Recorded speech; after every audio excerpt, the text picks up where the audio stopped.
Je suis à peu près certaine que vous avez envie d'avoir la suite de mes aventures. Ok, d'accord, donc, j'apprends que je suis enceinte. Et tout de suite, je sais que j'en veux pas. J'y peux rien, c'est physique, ça me dégoûte, j'ai l'impression d'avoir un ver solitaire. Mais je vais pas vous mentir. Pour moi, ça n'a pas été le parcours du combattant, ni l'horreur. J'ai du bol, j'ai un peu de connaissances chez les féministes, donc j'ai été plutôt bien conseillée. L'après-midi même de l'annonce faite à Clo-Clo, j'appelle mes cops, qui me conseillent 2 établissements parisiens. Rendez-vous est immédiatement pris la semaine suivante au Lilas. Jusque-là, tout va bien. Enfin, je vous passe la petite semaine avec la nausée matinale, l'incommensurable fatigue qui s'abat sur vous et qui vous empêche évidemment d'oublier votre état. En plus, ça ne se voit pas. Alors, tu peux toujours te gratter pour avoir des places assises dans le métro. Donc, cette semaine horrible, passée, nous voilà rendus à l'hôpital. Enfin, à la maternité. Mon amoureux et moi, nous nous rendons donc à l'accueil. Bonjour madame, j'ai rendez-vous avec le docteur Trucmuche. Vous avez un dossier chez nous ? Non, je ne crois pas. Bien, date de vos dernières règles. Le 8 novembre, je crois. Date du terme estimé.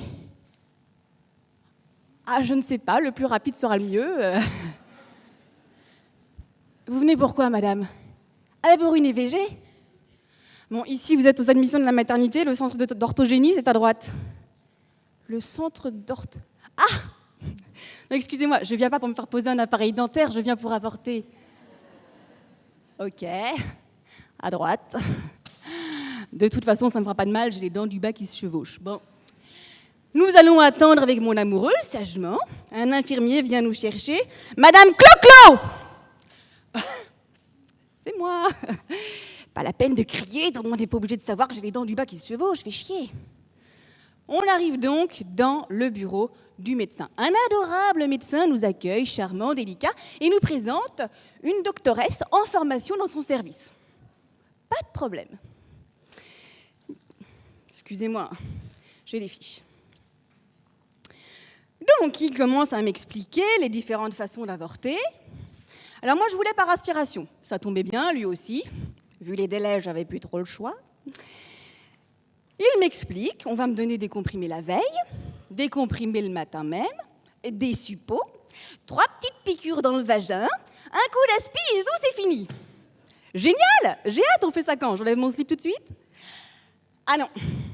Non, il y a 1 semaine de délai de réflexion obligatoire. Oui. Non, mais je comprends. Non, mais attendez, bien sûr. Quand on n'est pas sûr de soi, que ça ne va pas, qu'on a besoin d'y réfléchir, c'est formidable. Moi, je vous rassure, je suis sûre. Non. Pas moyen de négocier, pas de problème. Et la doctoresse en formation me dit, d'une voix et d'un regard grave, vous savez, ce n'est pas une décision ni un acte anodin. Prenez cette semaine pour faire le point. Ok, alors je vais faire le point tout de suite. J'ai 30 ans, je vais bien, merci. Tout va bien et je savais pourquoi j'ai pris rendez-vous la semaine dernière. C'est marrant parce que j'ai pas l'impression qu'on oblige les gens qui font de la chirurgie esthétique à réfléchir 1 semaine quand ils vont se faire tirer derrière les oreilles. Je me trompe ?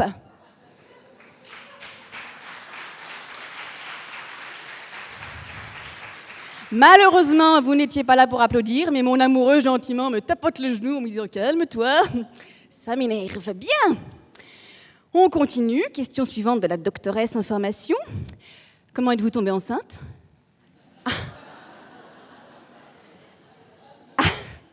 On ne vous a pas expliqué. Okay. Alors, c'est un garçon qui met une petite graine dans le ventre de la fille en général. Ça se passe comme ça, c'est un rapport sexuel. Mais votre formation, je veux dire, elle débute à partir de quel niveau ? Parce que j'ai l'impression que vous partez de loin. Ça va, docteur, on peut rire. Je lui explique donc et justifie ma présence par mes problèmes contraceptifs. Et maintenant, l'échographie. Ouais ! vaginale. Ouais. Le docteur Trucmuche a eu la délicatesse et le professionnalisme de tourner l'écran de manière à ce que je ne le voie pas. Mais la doctoresse en formation avait plein de questions. Elle a donc demandé pourquoi on tournait l'écran et si ça ne permettait pas aux femmes de prendre conscience. Alors conscience de quoi, meuf? Que c'est mal? Ah. Mais quand tu te fais opérer de l'appendicite, on te présente pas ton bout d'appendice pour lui dire au revoir douloureusement. Donc le gentil docteur essayait de lui parler doucement pour qu'elle arrête de dire des conneries tout fort. L'examen continue. Elle au docteur. Vous entendez le cœur? Lui, bon, on ne dit pas cœur, on dit assez pour activité cardiaque. Le cœur, ça humanise et ça personnifie un petit peu trop, ça peut être perturbant pour la patiente. Non mais Sandek, elle voulait quoi, me le présenter, le flageolet? Coucou flageolet, je te présente ta maman. Dis-lui bonjour à travers l'écran. Coucou. Non, mais ne vous vexez pas, c'est pas qu'il vous ignore. Il n'a pas encore de bras pour dire coucou. Ah, il se serait appelé Jean-Pierre. Il aurait eu une enfance merveilleuse. À 19 ans, il aurait fait l'ENA. Enfin, c'est comme vous voulez. L'ENA? Mais sortez-le-moi tout de suite, cet enfoiré, aspirez-le! Je vais vous dire. Heureusement que j'étais moi. J'aurais eu 18 ans, un peu fragile, pas très sûre de moi. Je pense que je serais sortie en me fouettant pour mes péchés. Et le pompon final, elle. Mais il y a 2 collerettes. Il y en a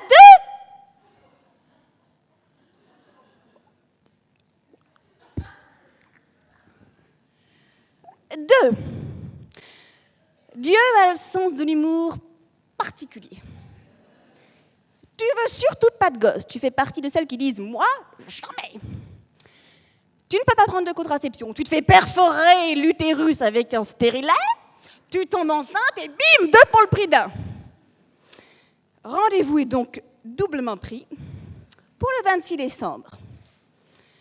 Et voilà donc le 26 décembre au matin. I wish you a Merry Christmas. Bien. J'avais pris donc sagement la veille mes petits cachetons, mes petits suppos, hop. Et puis, nous voilà à la maternité pour l'heureux événement. Et surprise, on est 5 à passer en même temps, voyage de groupe. Alors, on nous met toutes les 5 dans la même chambre. Ah oui, attends, mais avec 2 lits. On nous propose d'enfiler de ravissants petits vêtements de papier mâché. Ouh, ça fait froid. Et on nous dit qu'on viendra nous chercher. Tiens. Salut, salut. Voilà. Il y a une fille qui râle. Elle dit qu'on la prend pour du bétail. C'est pas faux. On vient ensuite nous chercher. On est 3. Dans les 3, il y a la fille qui râle et moi. On prend un escalier. Il fait froid. Les fesses à l'air. On nous place dans une toute petite chambre avec 3 lits. On nous perfuse, on nous dit d'attendre là, et on attend. Et on attend. 20 bonnes minutes. Bon, du coup, entre-temps, on a fait connaissance. La fille qui râle m'explique qu'elle a 32 ans, qu'elle a déjà 3 enfants, et que le mois dernier, elle a posé un stérilet qui a disparu. Je ne déconne pas. Disparu. Mais je veux dire... comment c'est fourbe un stérilet? Je l'imagine planqué dans l'utérus. Je suis cachée. Ou alors c'est les spermatozoïdes, ces enfoirés. Ils savaient. Ils se sont dit, putain, avec l'arbalète, on passera jamais. Ok les gars, bougez pas. Hey, vous passerez pas, c'est interdit. Pas de problème. Non, on voulait juste savoir si ça te disait de jouer à cache-cache avec nous aux alentours du 15 à peu près. Bah ouais, ok. Eh ben super, rendez-vous le 15. Foiré. Bref, on m'appelle, je suis la première. Adieu les filles. Ce fut un honneur d'avorter avec vous. Bonne continuation. Je vais dans la salle d'opération, toujours les fesses à l'air, bien sûr. Je m'installe. Installez-vous. Ah oui, alors, oubliez tout de suite votre dignité. Vous n'êtes pas là pour ça. Hop, les pattes en l'air. Et là, on me dit, vous avez froid, madame? Vous tremblez?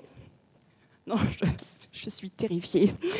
Bien, une doctoresse, une autre, Dieu merci, me rassure. J'ai eu le droit à mes 3 petites piqûres, un délice. Un coup d'aspi, zou, en 10 minutes, c'était fini. Parfait. Je ressors. Toute seule, je redescends jusqu'à la chambre. Dans l'escalier, il fait froid, mais avec l'anesthésie, j'ai plus froid, la Ginette. Et puis, j'arrive dans la chambre. Il y avait une fille toute seule, là, qui était pétrifiée. C'était la dernière, elle était toute seule, elle attendait. Alors moi, je fais un peu la caïd. Je la rassure, je lui dis, mais t'inquiète. Finger in the nose. Regarde, hop, tranquille. On rigole. Je sors, et puis j'appelle mon amoureux pour qu'il vienne me chercher. Et puis là, je pleure. Mais je pleure de soulagement. Ah, le cauchemar est terminé. Du coup, je ne sais pas pourquoi, j'appelle ma mère. Qu'est-ce qu'il y a, ma chérie, ça va pas? Oh maman, je viens d'avorter, je suis soulagée. Maman? Maman? Non, ça va. Non, j'ai avorté, oui. Non, j'ai avorté. Non, je t'en ai pas parlé avant, mais... Non, mais ça va. Comment... Oui, comment ça, comment c'est arrivé à notre époque? Oui, attends, maman, calme-toi, ça va aller. Attends, oui, c'est qu'il y a du monde, en fait. Je suis en train de... Oui, attends, bouge pas. Si quelqu'un veut bien, du coup, faut que je lui parle. Haute génération. Peut-être que si quelqu'un peut combler en attendant, une ministre éventuellement, peut-être pour parler. Je mettrai le haut-parleur à maman, peut-être que ça pourra l'aider.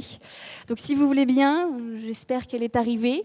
La ministre, Madame la ministre de la Santé, des Affaires sociales et des droits des femmes, sera accompagnée de Rima El Badia, militante Oser le féminisme, et de Sarah Durocher, militante du planning familial.